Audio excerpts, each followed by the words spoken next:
അസ്സലാമു അലൈക്കും പ്രിയപ്പെട്ട മുഅ്മിനീങ്ങളെ, നിങ്ങൾ തൊട്ടതിനും പിടിച്ചതിനും സ്വന്തം ഇഷ്ടപ്രകാരം മരുന്ന് കഴിക്കുന്നവരാണെങ്കിൽ, പാരസെറ്റമോൾ പോലുള്ള മരുന്ന് കഴിക്കുന്നവരാണെങ്കിൽ ഇതിനോടകം നിർത്തിക്കും.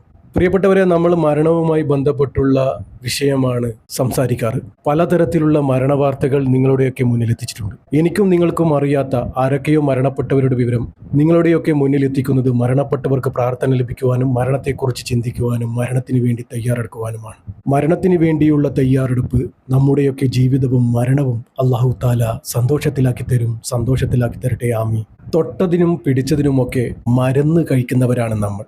അതും ഡോക്ടറുടെ എഴുത്തില്ലാതെ കിട്ടുന്ന ഒരേ ഒരു മരുന്നാണ്, ഒരേ ഒരു ഗുളികയാണ് പാരസെറ്റമോൾ. ചെറിയൊരു ക്ഷീണം വന്നാലും തലവേദന വന്നാലും എന്തിനും ഓൾറൗണ്ട് ഒരു മരുന്നാണ് പാരസെറ്റമോൾ. എന്തിനും കഴിക്കാം. അതുകൊണ്ട് തന്നെ ഡോക്ടറുടെ എഴുത്തില്ലാതെ തന്നെ നമുക്ക് ആ മരുന്ന് ലഭിക്കുകയും ചെയ്യും. അതുകൊണ്ട് തന്നെ നമ്മൾ ഇഷ്ടം പോലെ വാങ്ങി വീട്ടിൽ സൂക്ഷിക്കും, തോന്നിയ പോലെ എടുത്ത് കഴിക്കും. സ്ഥിരമായി കഴിക്കുന്നവരുമുണ്ട്. ഒരുപാട് അനുഭവങ്ങൾ നമുക്കുണ്ടായിട്ടുണ്ട്. ഇതുപോലെ ഒരു മരണവാർത്ത നമ്മൾ നിങ്ങളുടെയൊക്കെ മുന്നിൽ എത്തിച്ചിട്ടുണ്ടായിരുന്നു. ഒരു പെൺകുട്ടിയുടെ തലവേദനയ്ക്ക് വേണ്ടി നിരന്തരം പാരസെറ്റമോൾ കഴിച്ചു കിടക്കും. അവസാനം വയറുവേദന വന്ന് ചികിത്സിച്ചപ്പോൾ വയറിൽ പഴുപ്പ്, അൾസറാണത്രേ. അൾസർ ക്യാൻസറായി മാറി. ആ കുട്ടി ഇന്ന് മരണപ്പെട്ടു. ഓരോ മരണവും നമ്മളെ ഓർമ്മപ്പെടുത്തിക്കൊണ്ടിരിക്കുകയാണ്. പഴയന്നൂർ നീലം പള്ളിയാലിൽ രാജൻ സുജാത ദമ്പതികളുടെ മകൾ അയന രാജൻ എന്ന ഈ 22 വയസ്സുകാരിയുടെ മരണവും നമ്മളെ ഓർമ്മപ്പെടുത്തിക്കൊണ്ടിരിക്കുകയാണ്. ഈ കുട്ടി എങ്ങനെയാണ് മരണപ്പെട്ടിരിക്കുന്നത്? ഈ ഒരു വാർത്ത നിങ്ങളുടെ മുന്നിലെത്തിക്കുന്നത് നമ്മുടെയൊക്കെ അറിവിലേക്ക് വേണ്ടിയാണ്. നമ്മുടെ വീട്ടിലും ഇതുപോലെ സംഭവിക്കുന്നതാണ്. ഈ ഒരു 22 വയസ്സുകാരിക്ക് കഴിഞ്ഞ മാസം 17-ാം തീയതിയാണ് സംഭവത്തിന്റെ തുടക്കം. ഈ ഒരു കുട്ടിക്ക് കഠിനമായ വയറുവേദനയും ഛർദിയും അനുഭവപ്പെട്ടു. യാദൃശികമായി ഉണ്ടായതാണ്. പെട്ടെന്നുണ്ടായ വയറുവേദനയും ഛർദിയും അനുഭവപ്പെട്ടപ്പോൾ അയനയെ എളനാടുള്ള ഒരു സ്വകാര്യ ആശുപത്രിയിലേക്ക് പ്രവേശിപ്പിച്ചു. സഹിക്കാൻ പറ്റാത്ത വയറുവേദനയും ഛർദിലുമായിരുന്നു.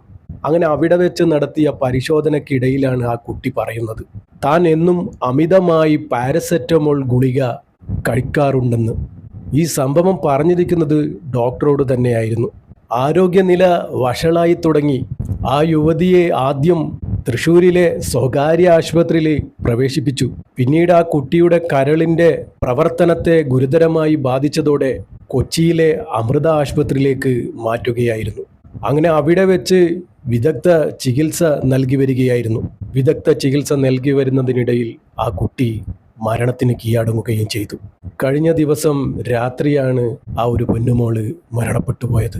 ഈ ഒരു സംഭവത്തിൽ പോലീസ് കേസെടുത്തിട്ടുമുണ്ട്. കഠിനമായ വയറുവേദനയും ഛർദിയും വന്നപ്പോൾ ചികിത്സ തേടിയപ്പോഴാണ് സംഭവം മനസ്സിലായത്. പാരസെറ്റമോൾ അമിതമായി കഴിച്ചപ്പോൾ ആ കുട്ടിക്ക് സംഭവിച്ചതാണ് ഞാൻ നിങ്ങളുടെ മുന്നിലെത്തിച്ചത്. ഇതുപോലെ ഒരുപാട് ആളുകൾക്ക് സംഭവിച്ചിട്ടുണ്ട്. നിർത്തിക്കോ, ഇതിനോടകം നിർത്തിക്കോ.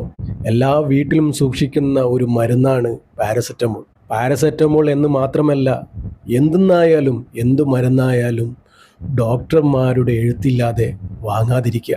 മരുന്നുകൾ അമിതമായാൽ ശരീരത്തിന് ദോഷം തന്നെയാണ്. നമ്മുടെ അടുത്ത് ഇതുപോലുള്ള പലതരത്തിലുള്ള മരണങ്ങൾ നമ്മൾ നിങ്ങളുടെയൊക്കെ മുന്നിലെത്തിച്ചിട്ടുണ്ട്.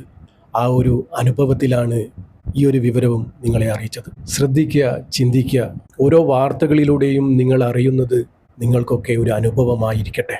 ഇൻഷാ അല്ലാഹ് റമളാൻ മാസമാണ്. പടച്ച റബ്ബ് എല്ലാവർക്കും 30 നോമ്പ് നോൽക്കാനുള്ള തൗഫീക്ക് നൽകുമാറാകട്ടെ, ആമീൻ.